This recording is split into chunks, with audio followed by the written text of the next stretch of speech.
비과세 만능 바구니 통장으로 불리는 개인 종합자산관리 계좌 ISA의 가입 대상이 확대되고 또 비과세 한도도 상향될 전망입니다.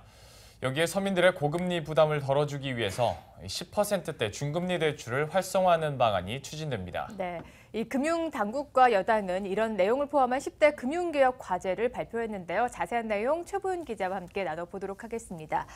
먼저 이 만능 통장이라고 불리는 이 ISA가 내년도에 이제 곧 출시가 되는데 이런 가입 조건도 크게 좀 완화가 됐다고요? 네, ISA는 예금과 적금 등 예금과 적금 펀드 등 다양한 금융 상품들을 자유롭게 골라 담을 수 있는 일명 바구니 통장입니다. 이 통장을 운용해 거둔 이자나 배당 수익의 최대 200만 원까지 비과세 혜택을 받을 수 있다는 것이 가장 큰 장점인데요.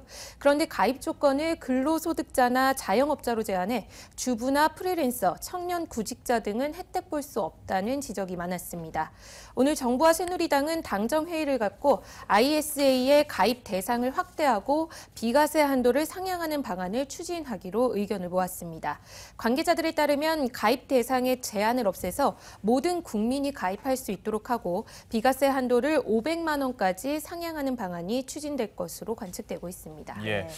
이외에도 인터넷 전문은행 예비인가 심사 결과가 오는 29일에 발표된다고 약 30분 전쯤에 소식이 들려왔었는데요. 이와 관련해서 중금리 대출 활성화도 좀 힘을 실어주는 것 같습니다. 네, 그렇습니다. 은행 등 제1금융권에서 대출을 받지 못하면 저축은행이나 대부업체를 이용해야 하는데 굉장히 고금리에 대출을 받을 수밖에 없는 현실입니다.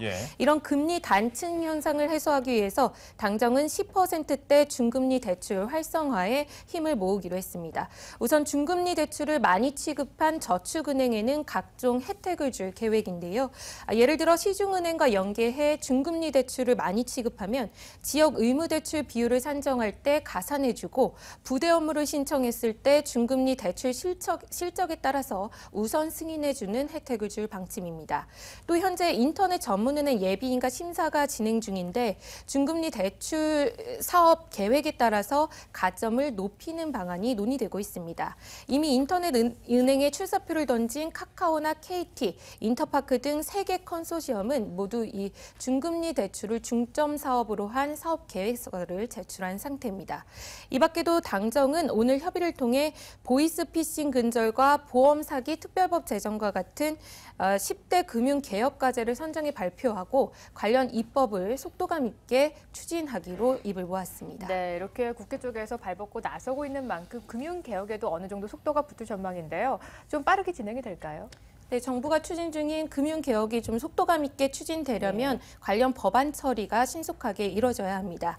정무위원회 법안심사소위원회에 쌓인 금융법안이 현재 100여 건을 넘는 데다 워낙 이견이 큰 사안들이 많아서 그동안 진통을 반복해왔습니다. 다만 당초 오늘로 예정됐던 국회 본회의 일정이 30일로 미뤄지면서 정무위가 오늘 추가로 금융법안 심사를 진행했고요.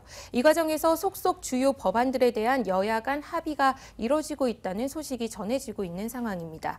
가장 큰 쟁점 법안이던 기업구조조정 촉진법도 오늘 정무위 법안소위에서 합의점을 찾아서 정부가 강한 드라이브를 걸고 있는 한계기업 구조조정에도 청신호가 켜졌습니다.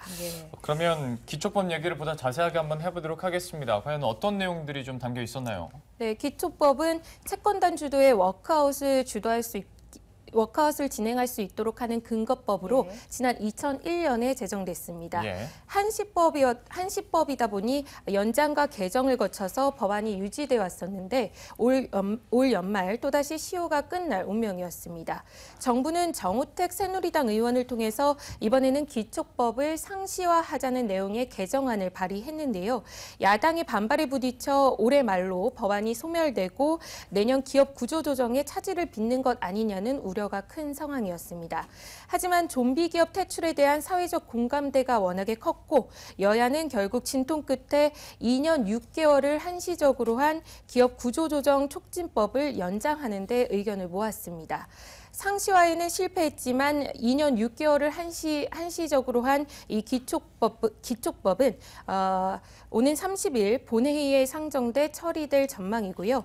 금융당국은 최근 중소기업에 대한 신용위험 평가를 마쳤고 300개 대기업을 대상으로 한 추가 신용위험 평가를 채권단과 함께 진행하고 있어서요. 이에 대한 결과가 나오는 대로 기촉법을 근거로 한 기업 워크아웃 등이 속도감 있게 내년부터 추진될 것으로 전망되고 있습니다. 네. 국회에서 여야가 어느 정도의 이견 없이 이번에는 좀 잘 진행이 되고 있는 것 같습니다. 그래서 금융개혁부터 구조조정까지 좀 속도감 있게 진행될 것으로 보이는데요. 또 추가적인 내용이 들어온다면 최보은 기자 모시고 얘기 나눠보도록 하죠. 오늘 도움 말씀 고맙습니다.